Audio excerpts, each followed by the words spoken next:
Okay, let's unpack this. Today, we're doing a pretty specific deep dive, looking at this routine using daily morning affirmations to build English confidence and fluency. Yeah, and it's presented less like, vague self-help and more like a structured method. Exactly. So we're going to try and look past just the sentences and really analyze the psychological mechanics behind it, how this kind of habit structure is supposed to help learning. Right. Our mission here is basically to figure out what psychological levers are being pulled. How can these simple sentences, said first thing in the morning, actually shape your mindset enough to speed up, real skill development? It's like trying to engineer motivation. So let's start with the timing, the morning. The sources really hammer this point home. Doing this right at the start of the day is key. They talk about the mind being fresh, focus being clear, and whatever you say early kind of sticks with you. Well, that taps into something psychologists sometimes call the clean slate effect. I mean, think about when you first wake up, your brain isn't already buzzing with emails or traffic or, 100 decisions. Right, less noise. Exactly. So information you take in then, especially emotional or linguistic stuff, has less competition. It might make it easier for those new pathways, or maybe more importantly, new beliefs, to actually stick. Okay, but hang on. What if you're just not a morning person? You wake up tired. How does saying a few sentences magically fix that initial grogginess? Yeah, that's a fair point. I think the idea is that the routine itself offers a quick, low-effort win. You're not asked to, conjugate irregular verbs straight away. You're just setting a rhythm. So the benefits they mention are, one, that immediate little confidence boost, but also, and this seems critical, you're basically training your mouth and brain to default to English mode right away, like a daily language reset. I do like that the core idea mentioned in the source material is progress, not perfection. And that feels like a really important psychological safety net right from the start. Oh, absolutely. It's almost required for any habit you want to stick with long term. If the goal was perfection, you'd probably associate the habit with stress and inevitably failure. Then you just drop it. Makes sense. But by focusing on progress, it shifts. It's not a test anymore. It's more like an act of self-investment. Even just doing the routine is a small win, and that little positive kick can fuel your motivation for other learning later in the day. Okay, so that groundwork is important. But now let's get to the actual script, the 10 sentences. They seem carefully chosen, like they mix motivation with specific language goals. How are they grouped? Yeah, they're definitely not random. The sequence seems intentional. It's like a structured warm-up for your brain, moving through roughly 4 phases, from just getting started to really internalizing it. All right, so Group A, setting the tone. This is about energy and effort. Sentence 1, I'm ready for a new day. Pretty simple. It's like flipping an internal switch, An activation signal. You're telling yourself, okay, let's go. And then right after, sentence 2, today, I will do my best. The commitment. Exactly. And phrasing it as do my best is clever. It acknowledges things might be tricky, but you commit to the effort, not necessarily a perfect outcome. It dodges that perfectionism trap immediately. Okay, sets a positive direction. Then, Group B, which seems aimed right at the biggest hurdle for language learners, overcoming fear, affirmation and growth. Sentence 3 is, I'm getting better at English every day. And notice the tense there, I am getting better, present continuous. It reinforces this idea of ongoing gradual improvement. Right, combats that feeling of being stuck. Yeah, it helps fight that common learner feeling that you're not making progress or it's too slow to see. It builds confidence in the process itself. Now you could ask, why say that before tackling the fear of mistakes? That's a good question. Why not deal with the fear first? Tell yourself it's okay to mess up. Well, the thinking might be that you need a little bit of security first. You affirm the positive, that the effort is leading somewhere, and that gives you the sort of emotional buffer needed to then face the errors. Ah, okay. Like building a foundation before addressing the cracks. Kind of. That buffer makes sentence 4 land better. I'm not afraid to make mistakes. And the source material gives this great reframe. Mistakes are proof you're learning.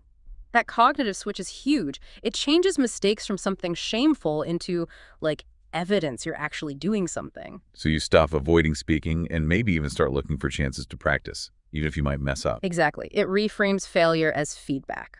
Okay, so moving on.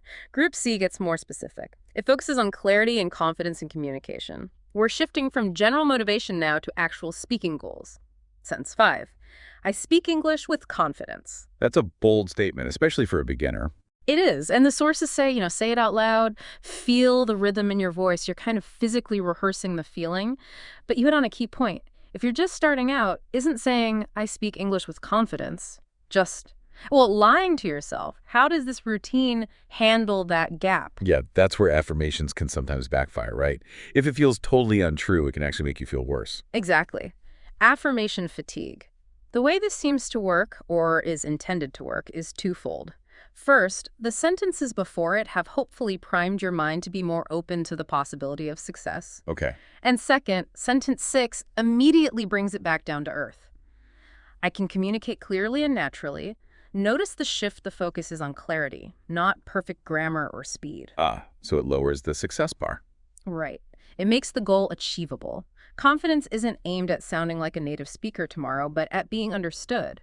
That makes the speak with confidence idea feel a bit more grounded, more attainable. So feel strong, but aim for practical results.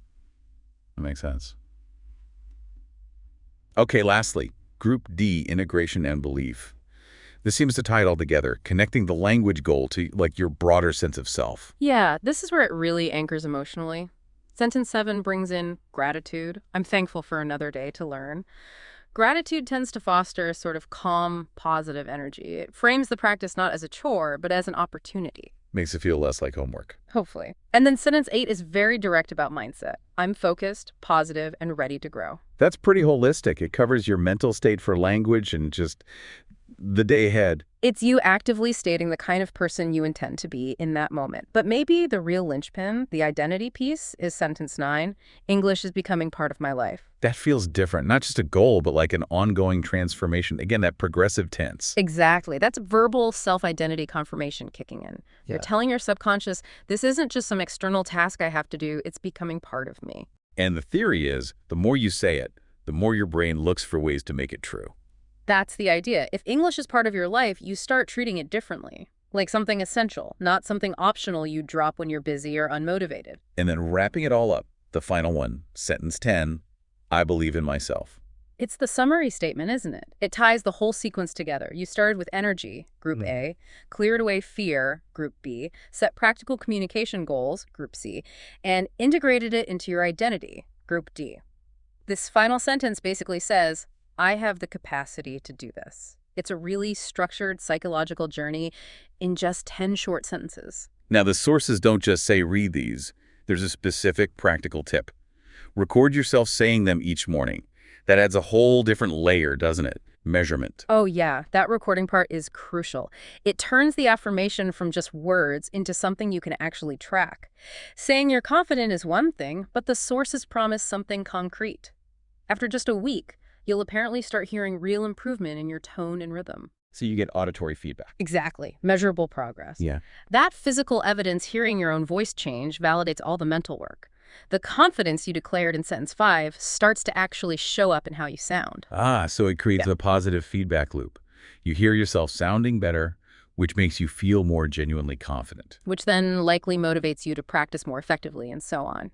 It connects the mindset shift to an actual audible change in skill. You're practicing the sounds while convincing yourself you can do it. It really emphasizes that fluency isn't some overnight miracle. It's built brick by brick, day by day. Precisely. That consistent daily practice builds the skill. But these affirmations, this routine, they're designed to maintain the motivation to keep laying those bricks, especially on days when it feels hard.